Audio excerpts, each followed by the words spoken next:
renungan kita satu hari satu pasal dari kitab Pengkhotbah. Hari ini Pengkhotbah pasal 12 bagian terakhir. Pengkhotbah menutup kata-kata dalam tulisan ini yang dikumpulkan dalam kitab Pengkhotbah ini sebagai orang yang mempunyai hikmat. Dengan hikmat tersebut ia mengajarkan pengetahuan, menimbang, menguji, dan menyusun banyak hal, dan menyusun semuanya itu pada saat menyenangkan, dengan cara menyenangkan dan kebenaran serta kejujuran. Ya, Salomo menunjukkan diri sebagai orang yang berhikmat, yang berproses sejak muda ketika ia masih remaja dan beranjak dewasa dan menjadi raja. Lalu apa sih hikmat tersebut? Hikmat merupakan pengetahuan dan pengertian yang menyeluruh, pemahaman yang menyeluruh. Coba saudara perhatikan baik-baik kalimat atau video yang berputar bergulir di samping. Hikmat mendorong agar seseorang bertindak, yaitu psikomotoris, terjadi perubahan sikap dan nilai atau value, dan juga menambah pengetahuan. Nah, jika seseorang berkata-kata atau menyampaikan orasi dan narasi dengan cara hikmat, maka isinya harus berisi dorongan untuk bertindak. Orang yang mendengar terjadi perubahan nilai perilaku, mempunyai mendapatkan nilai-nilai baru dan pemahaman baru, serta pengetahuannya bertambah. Sehingga dalam pengertian hikmat seperti itulah pengkhotbah menjadi kiblat pada masanya.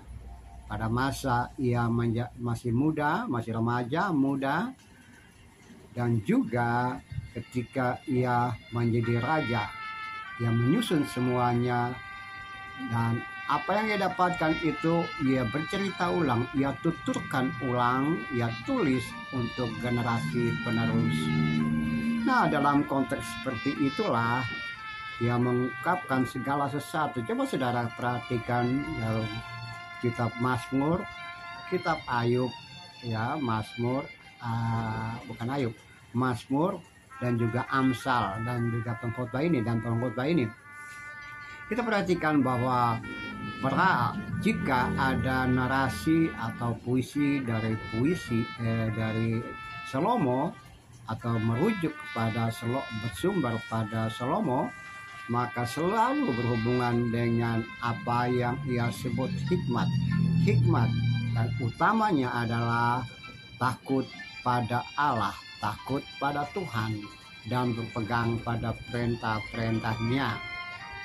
Dan itu adalah kunci dari semua orang ketika berproses di dalam pertumbuhan iman, pertumbuhan interaksi sosial, pertumbuhan psikologis, dan pertumbuhan fisik, ataupun tumbuh kembang sebagai seseorang dari kecil sampai dewasa, maka dia bertumbuh juga dalam hal hikmat. Hikmat ada pada dirinya, hikmat Tuhan. Dan hikmat Tuhan itu tidak muncul dengan tiba-tiba, tapi berproses dari proses itu untuk mengatakan, menyelidiki, menimbang, mengumpulkan, dan mengusahakan semuanya itu, menguji semuanya itu, sehingga ia menemukan hal-hal yang baru pada masanya.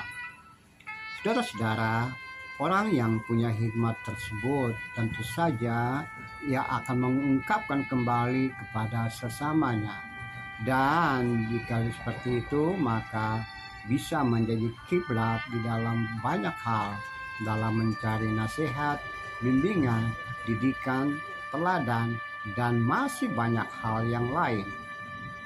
Intinya bagi pengkhotbah adalah apapun yang dilakukan, apapun yang dikerjakan, diawali dengan takut pada Tuhan, takut pada perintah-perintah, ikuti perintah-perintahnya, takut pada Allah, Dan itu yang paling utama.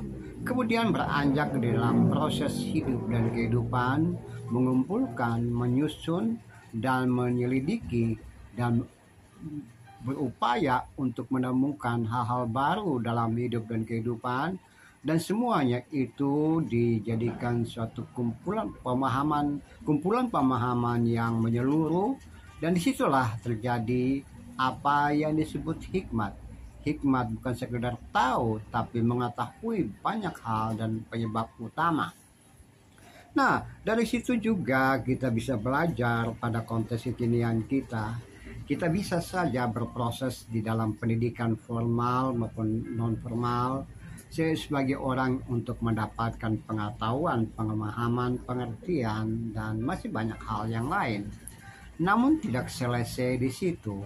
Kita harus maju dan maju, bukan sekedar menambah pemahaman baru, tapi berupaya untuk mengumpulkan semuanya itu, mengisi dengan hal-hal baru, dan lebih utama adalah bagaimana dalam proses hidup dan kehidupan, di dalam durasi hidup dan kehidupan itu, takut pada Allah, takut pada firman, berpegang pada perintah-perintahnya, sehingga ia juga mengaruniakan kepada kita talenta yang berlebihan, yang lebih.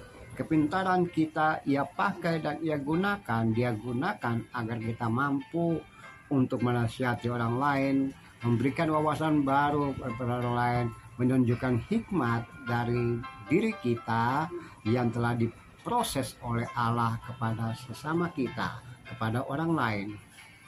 So, saudara-saudaraku yang kekasih, mari kita tidak selesai dengan ijazah, pengetahuan, pemahaman yang ada sekarang ini dalam diri kita masing-masing.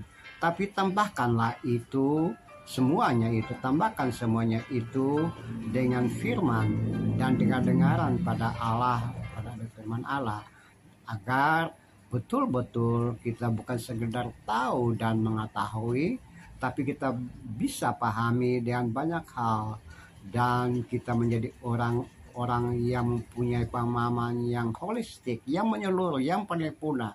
Dan disitulah apa yang disebut Anda sebagai orang yang punya hikmat, yang mampu menyadarkan orang lain, bukan saja dia bergerak dan juga dia pahami, tapi dia merubah diri dengan orasi dan narasi yang kita sampaikan kepada dia.